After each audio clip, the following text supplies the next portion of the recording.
Good morning, Internet. I'm here in Swannanoa, North Carolina. It's October. We just got hit with Hurricane Helene 2 weeks ago. Just got power back, I think, 2 days ago at this point. And I got my day off of work, so I thought I'd show my, not mine, but the Allis Chalmers G Tractor I converted to electric probably about 6 months ago at this point. I just haven't gotten around to making a video, but yeah, this is it. It's a cute little tractor in the background. There's these solo tractors, also electric, and they're kind of goofy, but they're fun, I suppose. But I work on the farm here, but I built this for the garden crew because you can do smaller stuff with implements on the front, which I don't actually have any, so this tractor doesn't really do diddly squat. But a little bit about it. It's 1940s or 1950s. I'm not so sure. It had been sitting for about a decade in I think in that barn right there. And I got the opportunity to learn how to do all this. By trade, I usually just do like engine mechanics, but this is a fun little challenge. It's a 52 volt system, DC. Yeah, let me just get into it. Here is my battery, 52 volt or 51.2 volt, 105 amp hour battery from Eco Battery.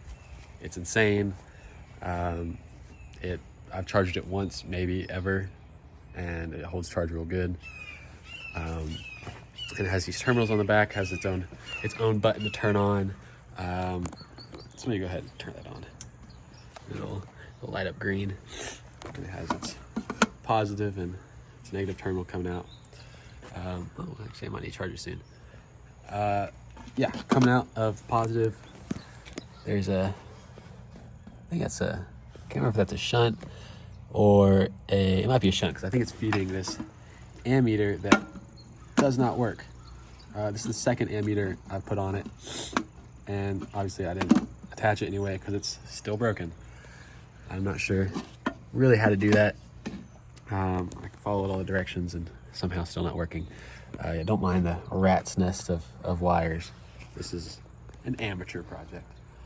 I have a negative, similar, fuse into a shunt, into actually another shunt that feeds this battery monitor, which is, it's pretty handy. I like it. I took the old gas tank when I pulled the motor and all that.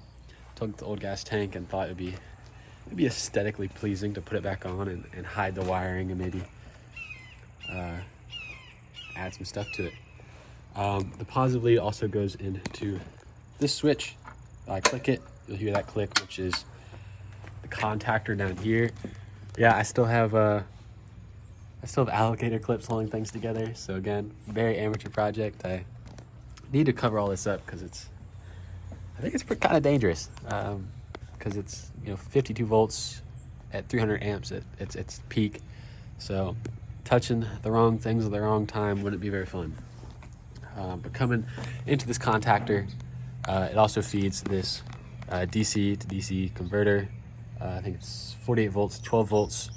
And the idea being that I can feed this single action hydraulic pump, which I haven't connected yet because I don't have the implements to this hydraulic piece right here. It's overkill. You don't need hydraulic pump on it, but why not? I decided to add it. And that just runs off this contactor. Well, I guess the contactor feeds my auxiliary battery, which then feeds this. And speaking of my battery area, I took the previous battery place, put a smaller 12 volt on it, and then on this side is the from Eco Battery 51 volt charger. So it just has a 3-prong. They can go into whatever, and then it feeds my battery. And I can charge this off solar. Here we have, let me back up a bit. This barn, I don't know if you can really see it, but it's got solar panels on top of it, which feed these two solar tracks. So this is technically powered by the sun, which is pretty nifty. Oh, and then this is the the controls, which are magnetic, for the hydraulic pump, if I ever really decide to finish that up. Coming also out of the contactor here, goes down to the meat and potatoes, what keeps it going. This is All Tracks motor controller. I hadn't really done anything like this before, but this controller made it really, really easy. It's pretty simple. You know, you got positive in, negative out, or positive out, apologies. It goes into, I think this is a 14 horsepower DC motor I put on it. I'll put links to all this in the description of like where I got it, what parts I use, the specs and all that. And it's just really simple. Controlling it is this, what's this? What's the name of this? It's 0 to 5,000 ohm throttle or whatever. I can't remember the name of it. But let me put this in neutral and quick. So it still uses the original shifter. I pulled the clutch out, so to shift gears, all you got to do is turn the throttle all the way down. And the original throttle is, you can hear that spinning. And it just, you know, with some wire connected to there. And that's what keeps it going. I don't really use any gears other than reverse and third gear, because it's got pretty good torque in third and it does what I need it. And I like to go fast, so that's what's going for it. Yeah, like I said, pulled the clutch, so this is just kind of dangling there. You can put your foot on it, rest around. On here we have the one brake that kind of works, so it's janky, but to slow down, you just throttle back, put your foot in the brake, and you'll stop pretty all right most of the time. There's still a lot of things I want to do with this tractor that I haven't had a chance to. I want to build some implements for it. I think I have some pieces of implements that I need to put together, or really just talk to the garden about what they want to use it for. Right now it's just a pretty tractor sitting in the sun. I was going to put a hitch on it, maybe a flat bar hitch, just to, like, I don't know, do a hayride or something. But yeah, it's got a cool little steering wheel too.